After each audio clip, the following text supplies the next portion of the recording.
Imana gusa ariko umudamu umwe w'umwongereza witwa Alice Bailey yanditse amategeko 10 muzabire banditse ngo the 10 point of plan the new world order ndabivuga gutyo icyongereza cyane ntabwo kiri kiza ariko muri hangana mu byumve yaranditse aravuga ngo itegeko rya mbere ngo nugukura Imana muri education woni Alice Bailey ari munare byanditse ibitabo byinshi yari umudamu usengera mu rusengero yabaga muri kirite ya Lucifer twongeye kubaha ikaze kuri chaîne ya Diaspora Christ Fasenka nkuko mubimenyereye ibiganiro byacu n'ibyakagaruka kuri no shuro ndi kumwe n'umuvandimwe wanjye nanone barihuta Jean de Dieu Pasteur yego nishimiye kukwakira nubwo hano ari nk'iwawe muri studio yego murakoze cyane nanjye nishimiye kwitabira ubutumire bwanyu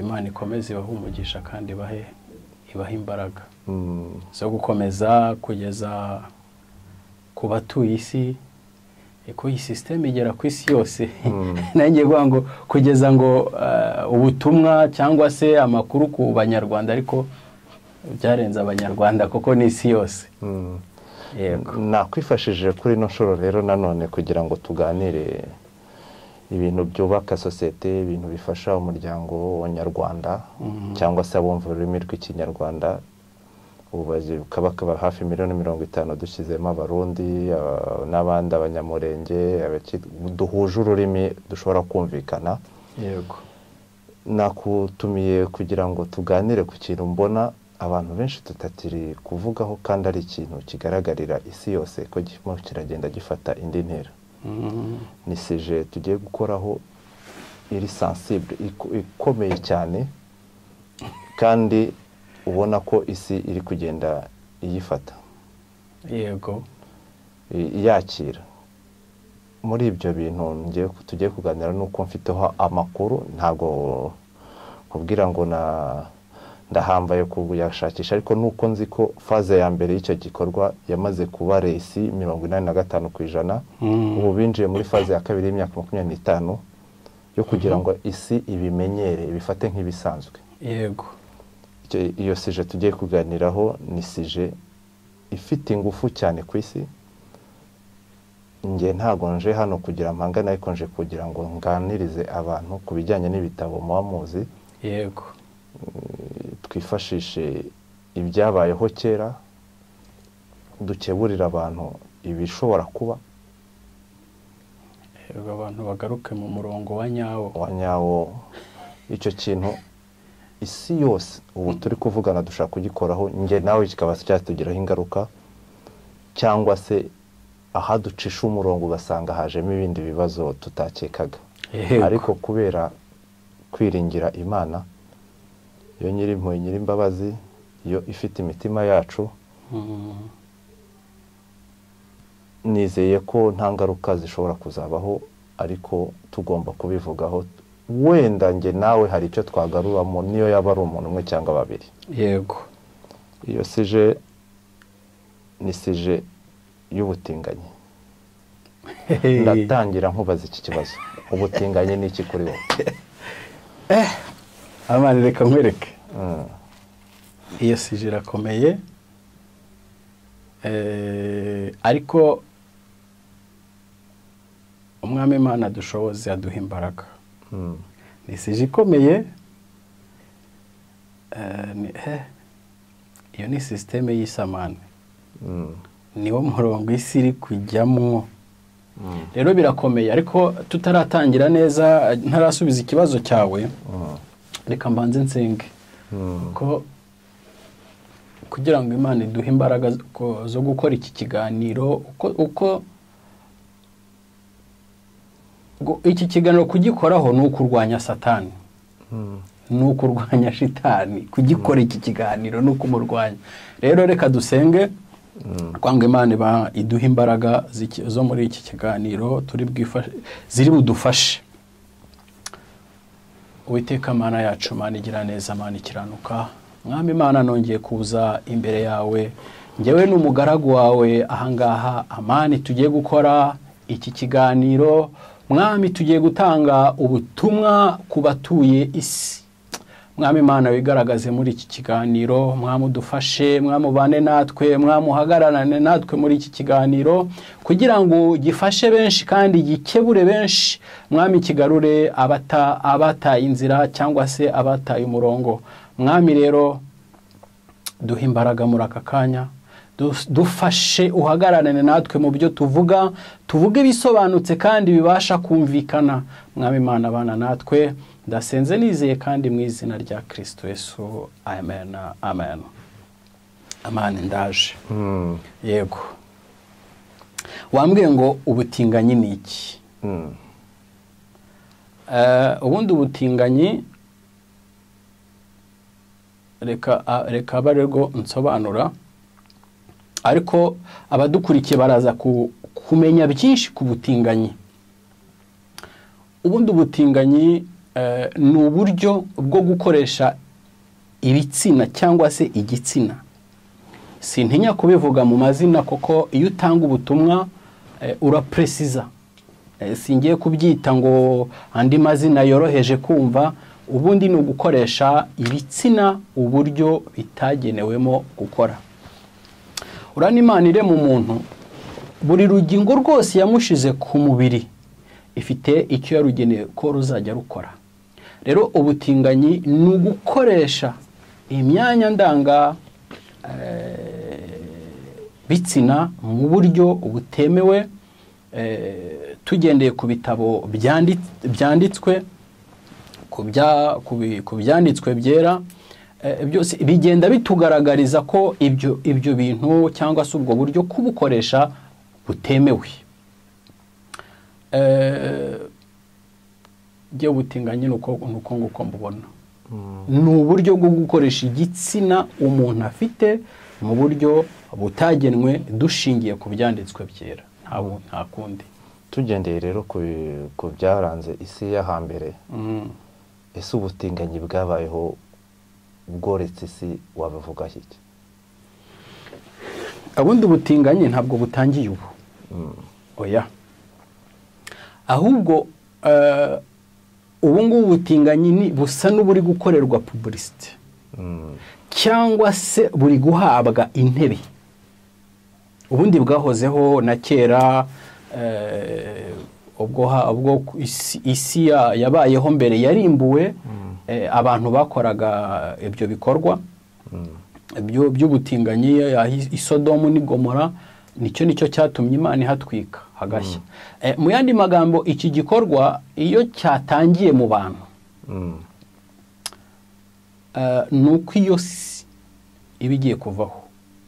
Iyo gihawe intebe, iyo si bigiye kuvaho. Ubwo numvishe neza, noneho isi yacu nayo iri mu marembera. Ahubwo se hari ukundi kuntu wakongera ukabyumva bwa kabiri. Iyo icyo kintu cyahawe intebe, iyo si iba yenda kuvanwaho, iba yenda gukurwaho. Kubera iki? Ubundi icyaha cy'ubutinganyi ni act imwe satanike. Ni igikorwa kimwe kiri satanike. Satani yifashisha mu kurwanya Imana. Ni ukuvuga iki? Ni ngo iyo acte ikora kugaragaza yuko n'uyikora bigaragaza ko arwanya Imana, cyangwa se bigaragaza kwanga Imana. Imana yo ire mu muntu turabisanga mu Itangiriro igice cya mbere 25 kugera kuri 28. Hagaragaza ko Imana yaremye umugore n'umugabo, ngo irangije ibaha umugisha ngo bororoke. Nuwa ngo kororoka, nuwa ngo umugore n'umugabo iyo bahuye bihwana n'inyungu. Amana reka ndashaka iki kiganiro tugisobanure cyangwa se gisobanuka n'abadukurikiye bazabashe kugira icyo bakuramo. Ni acte satanique ubutinganyi ntabwo iyo akite cyangwa se ubwo butinganyi bushobora gukorwa umudayimoni atamaze kwinjira mu mubiri w'umuntu. Ntabwo bishoboka. Nuwa ngo ni ingabo za Satani, abadayimoni binjira mu muntu bakamukoresha iyo action. Numvishe neza rero ngende kubijyana n'uburyo kamere y'umuntu imeze. Hari abavuga ko babivukana, uwo uri kumbwira ko ari Satani bayakwinjiyemo. Sinzi icyo kintu nimba uri kumva ko hari abiregura bavuga ko atari bo, ariko bisanze. Uwo uri kumbwira ko ari Shetani binjira mu muntu. Reka nkwereke reka dusome umurongo umwe muri Bibiliya. Dusome umurongo umwe muri Bibiliya uza kubitugaragariza. Turasoma Abaroma igice cya mbere umurongo wa 26.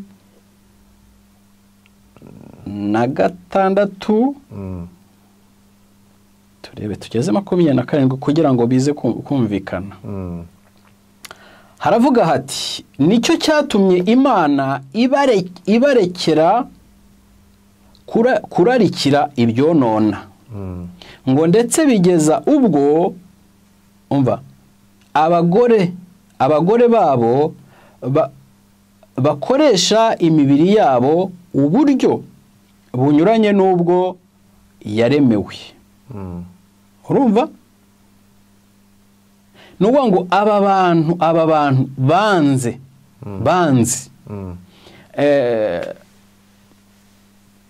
reka mbisobanure muri ubu buryo. Iyo bakweretse inzira unyuramo, uwo ukavuga ngo iyi nzira agiye sinyishaka ndashakiye, ariko buri nzira zose umuntu anyuramo zigiye zigira ingaruka, cyangwa se inzira ibaye nziza igira ingaruka nziza, nimbi nayo ikagira ingaruka mbi. Barabyanze Imana irabareka, kuko Imana ntigifata umuntu ku ngufu. Ngo bakoresha imibiri yabo mu buryo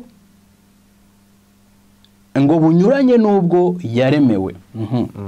Ngo kandi n'abagabo ni nuko, ngo bareka kugirira abagore ibyo imibiri yabo yaremewe. Aho ngira ngo murabyumva. Abagabo barabiretse kugirira abagore babo iby'imibiri yaremewe. Dukomeze reka turebe 27.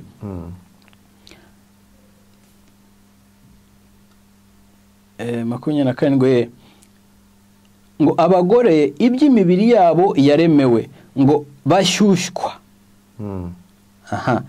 no kurarikirana abagabo, bituma mu mibiri yabo bagarurirwa ingaruka mbi ikwiriye kuyoba kwabo. Ingaruka mbi ikwiriye kuyoba kwabo. Mu yandi magambo, ntabwo ibintu bivukanwa. Oya, ibi bintu biza kuko wabaye umuyobe. Bishobora kuza kubera kutabimenye. Reka nkwereke, iyo tuvuze ngo Satani cyangwa se abadayimoni, ndashaka kubabwira ko Satani ntabwo ari umwana. Satani iyi action cyangwa se iki gikorwa yaragiteguye ati, yarabanje daboro asenya ingo. Gusenya ingo sinateguye kuza kuberekana hanze handi bituruka. Reka tureba mu ijambo ry'Imana gusa. Ariko umudamu umwe w'umwongereza witwa Alice Bailey yanditse amategeko 10. Muzabire banditse ngo the 10 point of plan the new world order. Ndabivuga gutyo icyongereza cyane ntabwo kiri kiza, ariko muri hangana mu byumve. Yaranditse aravuga ngo itegeko rya mbere ngo ni ugukura Imana muri education. Uwo ni Alice Bailey. Munarebye yanditse ibitabo byinshi. Yari umudamu usengera mu rusengero yabaga muri kirite ya Rusiferi cyangwa se urusengero rwa shitani. Yandika ayo mategeko ngo ayo mategeko niyo abafasha gutegura inzira ya antikristo cyangwa se Masihi Dajjali. Rero ayo mategeko niyo yifashishwa, harimo ngira ngo kugera hasi kurya kabiri harimo igice kivuga ngo abana bagomba kugira uburenganzira buruta ubw'ababyeyi babo. No ngo umubyeyi agomba kuba adafite uburenganzira ku mwana we. Urumva abantu byatangiriye nabwo ari ikintu kije gutya ngo kifata intebe, barabanje baprepara intebe iki kigomba kwicaraho, kigomba guhabwa. Ni ukuvuga ko niba umubyeyi adafite duruwa zo guhana umwana, wumva icyo kintu amani. Arongera kandi aravuga ngo nibavana imana muri edikasiyo, mu burezi, ngo ni ukubaha bakabashyiraho sisiteme yitwa yo kumedita, ngo kugira ngo babashe guhura n'abadayimoni. Muzasome ayo mategeko, irya mbere nuko rivuga guhura n'abadayimoni. Niba ashobora gutaha umwana wawe yakoze igafe cyangwa yakoze ibyo bintu, udafite uburenganzira bwo kumuhana. Urumva? Ni ukuvuga ngo n'uwo bigana, n'uwo bakorana ku kazi, nawe azabireberaho. Urumva icyo kintu? Muvuga ngo baragiteguye, ntacyo uri buvuge, leta iramushyigikiye. Mu yandi magambo, iyo act izinjirira hariya kubera ko mu mashuri cyangwa se muri edikasiyo, muri meditasiyo bakora, bahura n'abadayimoni. Abadayimoni nibo bazana izo acte zitandukanye. Buriya amani si nicyo gusa, hari ibindi binahari cyane uzarebe akenshi bikunda kugaragara mu mafilime y'urukozasoni. Ugasanga umugabo ufite wubatse vrema atari umutinganyi mu buryo buzwi, akagerageza gutinga umugore we, akarongora umugore we mu kibuno. Urumva ibyo nabyo n'ubutinganyi, nabyo ni icyaha gikomeye imbere y'Imana. Hari uburyo bwinshi babikoresha, ariko bwose ni act satanique. Kubera iki? Ni cya gihe Imana yakubwiye ngo caha, wowe ugahita ucaha. Deja bibaye mu rurimi tumenyereye cyane mu ikaritsiye iwacu, ni haramu. Ubundi ni haramu kubera yuko wanyuranyije n'ibyo Imana yo ishaka. Bibaye haramu rero gute? Iyo ni action Satani nanone akoresha kugira ngo asenye umuryango. Ubundi umugore n'umugabo bakora umuryango, ariko ukuntu Satani ari umugome. Bibiri igaragaza Satani ko yaje kwica, kwiba no kurimbura. Mu yandi magambo, iyo icyo kintu kije muri sosiyete, nuwa ngo iyo sosiyete igiye kurimbuka, iyo igiye kurimbuka. Bise Satani yamaze kurenga kwiba no yararenze kwiba, ashigaje mbega ageze kuri tape yo kurimbura. Kuko yaratwibye. Umubyeyi ugikarira umwana we, umupapa uvuga ati mwana wanjye ibi bintu ntago byemewe yuko bikorwa. Abo babyeyi ni bake cyane, n'imbarwa. Bose bararebereye, bose baroroheje, ariko ntabwo byari byoroshye. Ndashaka nkubwire ngo uburenganzira bw'umwana, iyo umuhaye uburenganzira nyine arenga inzira, n'ibyo byibi turi kubamo. Rero ni ikintu yakoresheje kugira ngo asenye umuryango, kwa kororoka Imana yo yashimye ko kubaho kugira ngo agukase. Mu yandi magambo ni ukurwanya Imana. Ubundi iyo ufashe umugore n'umugabo, namye ngenda kubivuga hakaza izindi ngero, ariko iyo ufashe umugore n'umugabo egare umwana, mu yandi magambo bungura umuryango. Ariko iyo ufashe umugabo n'umugabo ukabahuza egare zero, egare zero ko ntacyo bavamo. Niyo ufashe umugore n'umugore ukabahuza egare zero ko ntacyo bavamo. Ariko urumva ni uburyo bwo gukasa umuryango, cyangwa se kwaguka mu isi nk'uko Imana yo yabishatse, kuko ibarema abo babiri yabahaye umugisha. Rero ndashaka kuvuga ngo ni igikorwa kigomba gusoza isi. Abantu bitegure uko biba byinshi niko umujinya w'Imana ugenda wiyongera isi kaza Imana ikabona ko bitagikwiriye ko umuntu umeze atyo aba mu isi. Iyirimbura ivaneho noneho ikora indishya ibyihorera projeni zayo. None se tubane nabyo gutya gusa? Imana iguha umugisha. Umbajije ikibazo cyiza ariko wowe watangiye ubyanga yuko tugomba kubana nabyo gutya. Kuko deje iki kiganiro kiraza kujya muri bashiki bacu, bakuru bacu, barumuna bacu, generasiyo zose zitandukanye zizareba iki kiganiro bamenye icyo gikorwa icyo ari cyo. Ntabwo umuntu avuka ari umutinganyi. No. Kubera ko nigeze ngira ngo kubivugaho, umuntu ntabwo ari umubiri, umuntu ni umwuka. Ni umwuka, niyo wa wundi uva mu muntu bakamujyanira usororo, reka bivuge gutyo. Uriya mwuka rero yakuvuye muri uriya mwuka, ni ukuvuga ngo igihe umuntu yiyumvisemo icyo gikorwa cyo gukoresha ibitsina mu buryo butemewe, aba yamaze kuba asosiye n'umwuka utava ku Mana. Aba yamaze kuba asosiye n'umwuka satanike. Rero uwo mwuka akaba ari wo uza kumukoresha, bigatuma agira, reka nguhe urugero. Ndibuka ushobora guca ku muntu ukavuga ati uyu muntu akoze ibintu byiza, uyu muntu akoze ibintu bibi. Kubera iki? Ubashije gusobanukirwa akisiyo z'abo bantu. Rero ibintu byose ni nayo Imana Itangiriro 18:19 yaravuze ibwira Aburahamu cyangwa se na Iburahimu. Iravuga ngo icyatumye mumenya ni iki? Ngo kwari ukugira ngo ategeke abo mu rugo rwe n'abatuyemo n'abarutuyemo, ngo kugira ngo igihe cyose bazakure bubaha Imana. Nuwa ngo hari akisiyo umuntu akwiye gukora mu rugo, hari icyo umuntu akwiye gukora mu kuyobora abana, mu kuyobora abana be mu rugo, noneho bigatuma na sosiyete cyangwa se abaturanyi abo, nk'ubu nk'urugero, umwana wamubujije icyo kintu, akazajya nko ku ishuri hakagira umwana ukimubaza cyangwa se umubwira ko ari cyiza, ahita avuga ati oya, ibi bintu ni ibintu satanike, papa yarabimbwiye.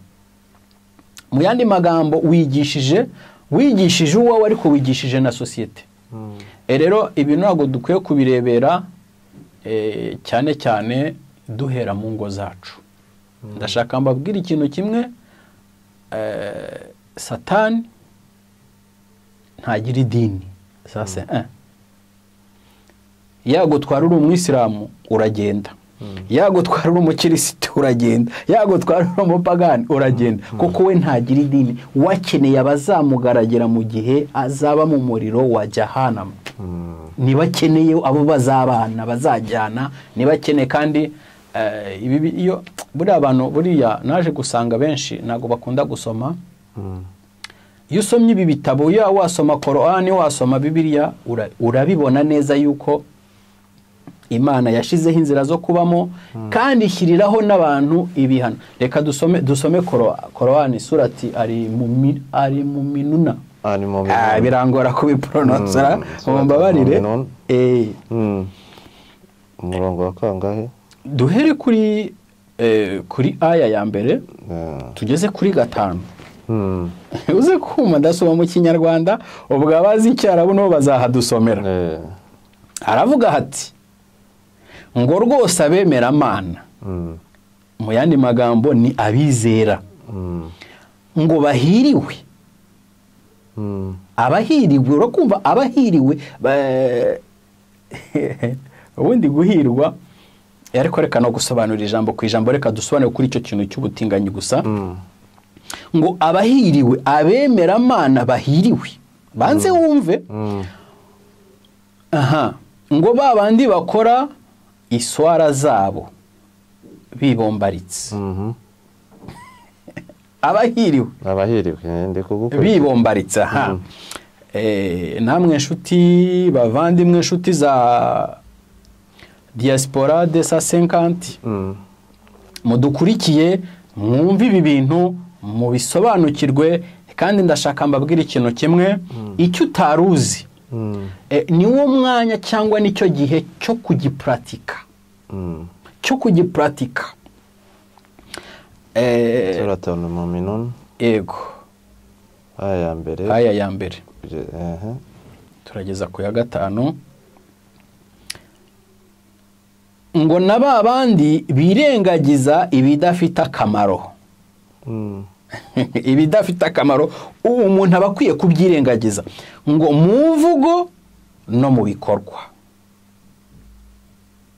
ibidafite akamaro mu yandi magambo ni bya bindi Imana yabujije abantu ibyo abo bemera Imana bakwiye kubyirengagiza dukomeze 4 na ba bandi batanga zakati amaturo ya ngombwa umurongo ubundi wa nyawo nashakaga cyane n'uyu wa 5 nashakaga iyi ngiyi aya ngo na ba bandi barinda ibitsina byabo ntibishore mu busambanyi turekere naho ngaho uwazashaka yazakomeza agasoma akagera no kuri aya ya 7 ariko icyo nashakaga ni iki ngiki nukuvuga ngo umuntu akwiye kwirinda ariko akarinda igitsina cye akamenya uburyo ari kugikoresha ntabwo igitsina gikoreshwa mu kwinezeza ubundi oya igitsina gikoreshwa mu buryo bwo kuzana inyungu runaka y'Imana mu yandi magambo Imana yabishyiriyeho kugira ngo bikorwe kugira ngo ibashe kwa kuko yaremye abantu babiri gusa yaremye d'abord Adam yongera imuremera Eva abo babiri rero Imana yo yashatse kugira ngo bazororoke cyangwa se bazaguke mu isi niyo mpamvu rero uwo waba uri we wese icyo waba uri cyo cyose ukwiye kumenya igitsina cyawe gikora mu buhe buryo kuko Korani yagaragaje nabo bikwiriye gukoraho gusa ntabwo ari kuri bose ntabwo ari rusange oya rero ikintu navuga ikintu cy'ubutinganyi isi gihaye intebe isi iracyemera ari naho babazana ayo magambo nyine abeshya ashyeshyenga abantu ababwira yuko umuntu abivukana ariko nta muntu uvukana icyo kintu ushobora kuvuka urwaye ko bavuga ko ari uburenganzira bwabo noneho byose ndi kugenda tujya mu nzira igaragaza ukuntu babihagazeho ubwa mbere akubwira ko ari umuntu abivukana bikaza kugera kuri etape bavuga ko umuntu noneho hari uburenganzira bwe agahitamo uko ashaka kubaho ese ibitabo byo nta kintu bivugaho cyangwa muri kamere y'umuntu wowe bifata ute ngende impamvu ndi kuvuga iki kintu yego ndagira ngo nibutse mbere iyo umuntu yabavuga ngo afite ikibazo cyo kuba cy'abakobwa umuryango waramurwanyaga nawe ubwo agashyiramo ingufu ngenda kubwira kuko aho nakure narabibonye cyangwa se ukabona abantu bari kumucika ukabona abivuyeho ariko ubu ngubu siko bimeze sinzi nimba ujya ukora icyo izi social media ukuntu zisigaye zoroshya ibintu usanga bafiteho n'amaspace yabo bavugaho ibintu ubwo bukakwicaho umugabo yideklara yuko rwose ari uko yavutse ariko ameze ese ubitekerezaho iki urakoze cyane kumbaza icyo kibazo ubundi Imana irema umuntu ubundi ntago uburenganzira ubundi ni ikinyoma uburenganzira ni ikinyoma nshingiye kuki usomye hano kuri hano muri Korani hano dusomye haratwereka ko umuntu adafite uburenganzira. Kubera iki? Hatubwiye ngo abahiriwe ngo babandi bakora iswara zabo, urumva, zabo bibombaritse. Kwibombarika n'uwa ngo ntabwo ufite uburenganzira. Ufite ukugenga, ufite umugenga, ufite ukuyobora. Niyo mpamvu ukwiye gukora ibintu byose wibombaritse, wicishije bugufi. Ubundi nta burenganzira umuntu afite. Uburenganzira ubugira cya gihe uri mu byo ukuyobora ashima. Uburenganzira bwe nuko uburenganzira bwe buri muri kariya gaserikiri bwa hariya ukuyobora yagushize. Ntabwo mfite uburenganzira, kuko niyo mpamvu nakubwiye ngo ni ikinyoma. Ubu nonaha iyo ushatse, urugero ushatse umugore, ntabwo ufite uburenganzira bwo kujya kuwa abandi, no. Ariko muri aya mategeko 10 birimo, niba kubwira ngo n'uw'abandi nawe uramwemereye ufite uburenganzira, ni ikinyoma. Niyo mpamvu umuntu aba akwiye gukora attention. Nta burenganzira umuntu afite umuntu w'Imana. Uburenganzira ni Satani uza akabwira abantu ngo ufite uburenganzira, ariko ubundi ntabwo umuntu afite uburenganzira bwo gukora icyo ashaka. Ufite uburenganzira bwo gukora mu by'Imana yaguhaye. None se rega ngo nk'urugero ruto dono ngira ngo hari turi buze kumvikanaho twese n'abadukurikiye kuri channel plus de 150 diaspora diaspora plus de 150. Imana igumugisha, hari igihe kaba kanciyeho. Ntufite uburenganzira bwo gutwara imodoka mu muhanda. Ntufite we n'uruhushya. Ariko uruhushya ufite n'urw'imodoka ye.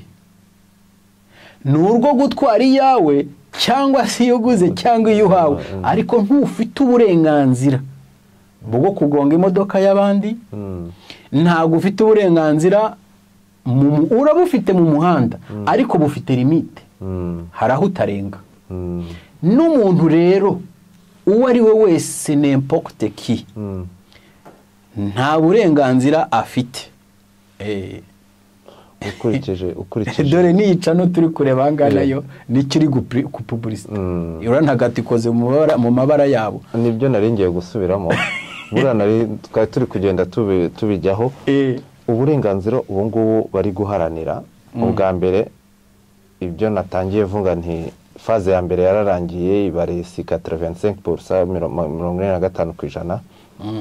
Bwari uburyo bwo kugira ngo batangire bamenyane. Yego, bamenyane hagati yabo, isi yose. Ibyo bintu byabaye resi byabaye nyakuri 80% uburyo bwo kumenyana.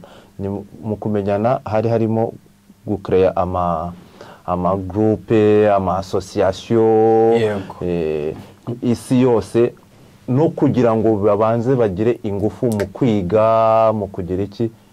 Ni ibintu byabatwaye, ureko ku bintu ari gahunda ndende, ni ibintu byabatwaye hejuru y'imyaka 45 kugira baba bamaze guforma generation yabo bageze ubu ngubu. Kugira wumva aho bigeze, usanga mu bavoka, mu barimu, mu ba directeur b'ibigo, nibo baganje, nibo bayobora. Ubu ngende kuvuga nkano twe turi Burayi cyangwa muri Europe, iyo ugize ikibazo nawe cyangwa se ukibeshya ukagira icyo umukoraho, abafite abavoka hejuru ya 3 na 6 bakurikirana dosiye. Ubu faze ya kabiri no kugira ngo isi bimenyere ko bariho, kandi bagomba kubyakira banarokirite. Ubu rero bavuye kuri ya myaka 45 babikozemo, bihaye faze ya kabiri imyaka 25 kugira ngo generation izabiriho icyo gihe 80% cyangwa 90%. Yego, bazabariho. Target rero ikaba iki? Ndabivuga, Imana imfashe wenda oya mu kintu cyatuzanya ha ni ugusenya tugakubita hasi tukubaka mu ngufu nkeya Imana imfashe yego wenda bishobora kugira uwo ugira akamaro umwe cyangwa babiri ubufazi iriho ya kabiri bihaye imyaka gusa 25 urumva bavuye kuri 45 bakuyeho indi imyaka 20 wenda ya gatatu izaba ari 3 cyangwa 5 iya kabiri ni ukugira ngo bamenyekane ko bariho niho utangiye kubona amarama hano zebra zose zirimo ano marangi yego amashuri arimo ano marangi buri kintu cyose kugira ngo ujye ukirebaho ukahita ubumenya ko bahari ngira ngo wabonye ibintu byabaye muri ko byemewe ngira ngo wabonye ukuntu muri Coupe du Monde babirwanyije ariko wabonye ko byagenze ariko kiriya gihugu ni iki cyayakiriye Qatar narayikunze bagerageje kubikumira yego kuko bafite ubushobozi ariko ubu Afrika iri kuri target ya mbere Afrika iriho kubera economy ntabwo mvuze ko Afrika ikennye n'ibiki sinze kumvikana nabi ariko niho hantu hambere hari urubyiruko rufite ibibazo by'amikoro niho bagendera babafata ngewe hari ibyo nkurikira nko muri Kenya ngira ngo wumvishije uriya perezida we n'umugore w'ibyo bavuze ntabwo namukurikiye umugore we yatangaje yuko umugore wa perezida Ruto ngira ngo Ruto ubu uriho perezida wa Kenya yatangaje yuko isi yugarijwe na shetani Kenya igomba gushyiraho rimwe mu kwezi isengesho rihoraho ryo kurwanya satani amen amen n'umugabo we ntabwo yabyemeye n'abandi bagiye babikoraho turasaba Imana ko Afrika yakumva iki gikorwa cyo koreka isi cyugarijwe ntabwo ndi kubivuga nk'imanga kuko Imana nigena ariko ushobora kuvuga wenda niyo narokora umwe Imana ikadufasha bikazashoboka rero mwumva iki kintu ko gikomeye kandi cyugarije isi ntabwo twigeze dukura mu muco wacu tubizi nta nubwo tugomba gukurikira ibyo tutazi kuko aho biganisha hose turabireba mu gusoza rero nagira ngo mbasabe mutubwire icyo mutubwira kuri iki kibazo cyugarije isi reka kugira ngo tusoze reka nsome imirongo 2 hano kugira ngo nibura n'abadukurikiye n'ababikora ariko buriya waruzi ikintu ariko bibaye byiza nko kugira ngo utegure iki kiganiro cyangwa se iyi mpuguro ni byiza cyane ariko ndashaka kubwira ngo umunyarwanda yaravuze ngo amatwi ari mu rupfu ntiyumva twebwe icyo tugomba gukora ni ukuvuga ni ugutanga mesaje ni ukwerekana ububi ni ukwerekana danje irimo aho hantu reka nsome umurongo ndasoma ni Yuda ni igice kimwe ku murongo wa 6 haravuga hati n'abamarayika batarinze ubutware bwabo ngo ahubwo bakareka ubuturo bwabo virgile ngo ibarindira mu minyururu idashira no mu mwijima w'icuraburindi kugira ngo bacirweho iteka ku munsi ukomeye ngo kandi ngo ni Sodomu ni Gomora n'imidugudu yari ihereranye naho imidugudu mbega aho bari baturanye ngo kuko abaho nabo ngo bitanze bakiha ubusambanyi no kwendana mu buryo imibiri itaremewe ngo iyo midugudu yashyiriweho kuba akabarori ngo ihanwa n'umuriro utazima mwumvise akajambo kavuze ngo bakiha no kwendana. Ni bwa butinganyi tujuru. Iyo dusomye dukomeje gusoma mu bitabo bigiye bitandukanye, iyo dusomye mu Balewi, reka mparebeho gato simpasoma ariko ndahababwira. Iyo umuntu asomye mu Itangiriro igice cya 19 umurongo wa 5, Abalewi 20:13, Abalewi 18:22, ngo iyo ni imirongo yose igenda igaragaza uburyo kwendana cyangwa se gukoresha igitsina mu buryo kitaremewe ari icyaha. Ari icyaha. Rero ni zimwe mu ntwaro Satani ari gukoresha kugira ngo yigomeke cyane ku Mana, noneho atere n'ab'Imana kwigomeka ku Mana. Noneho Imana irimbure abatuye isi ariko batewe na shitani. Rero iki dore ingamba, rero ingamba navuga babyeyi muba babyeyi.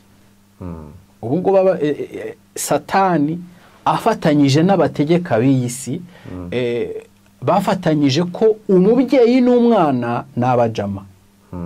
Ababyeyi n'abana n'abakope n'abakopine. Ntago byakabaye ikibazo, ariko bituma umubyeyi yibagirwa inshingano ze. Koko umwana we akeneye guhabwa icyerekezo, guhabwa inzira, guhabwa amakuru y'ubuzima, guhabwa amakuru yo kuba muri iyi si. Ari naho hari ijambo ry'Imana rivuga ngo bana mwubaha ababyeyi banyu cyangwa se mugandukira ababyeyi banyu ngo kugira ngo mubashe kuramira mu isi. Impamvu ni yihe?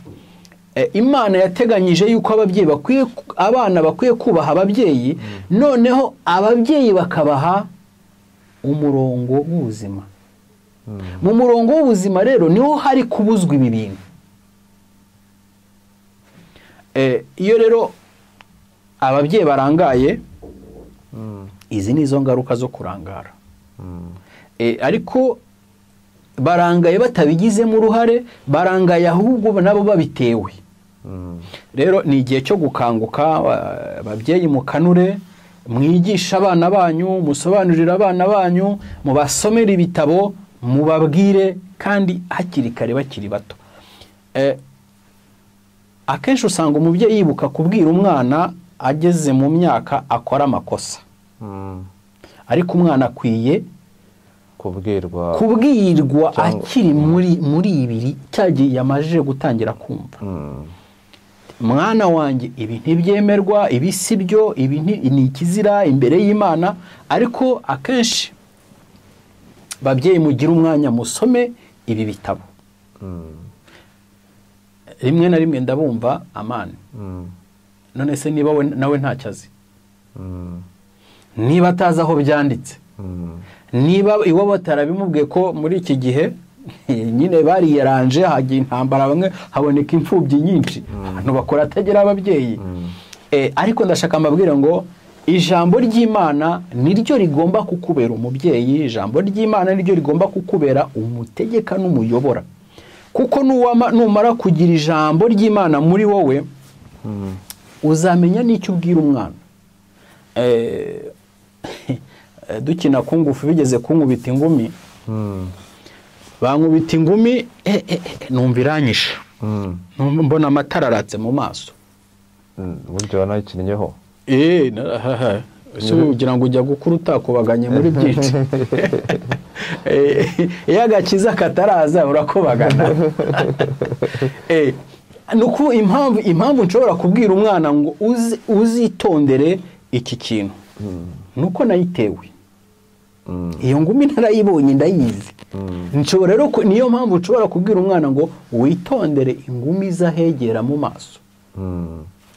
Nukubera iki? Nuko nabibonye. Ariko niba utarabonye ijambo, niba udasoma ijambo ry'Imana, twebwe akenshi twibera mu madini gusa tukaba abanyedini. Yewe n'ibyo tuburana tukaburanira amadini, ariko nta byanditse dufite muri twe. Ibyanditswe musome. Naho wabona ikindi gitabo gitanga amakuru meza, kuko buri iyo wasomye ijambo ry'Imana amani ubasha no kumenya n'ikindi gitabo wasoma kijya mu nzira wowe urimo ntabwo ubura kugisoma cyangwa se igitera ikikubuza inzira urimo nacyo uragisoma umenye ngo kuki bambuza nacyo uragisoma rero ntabwo dukunda gusoma akenshi turumva akenshi dukunda ibiganiro ariko bitarimo gusoma ubutinganyi mu bwange mu izina rya Kristo Yesu mu bwange ni ukurwanya imiryango ni uguduca uziba gukuriyeho umugore amana ubundi umugore yagura umuryango korowani yimwita umurima mu yandi magambo nta mugore ugize amana famiye yawe izina rya famiye ryawe ni irihe ubundi nkoresha Amani Zuberi ni izina rya data rya papa mu yandi magambo Zuberi abarangiye Zuberi fini ku isi abarangiye nicyo rero bari gushaka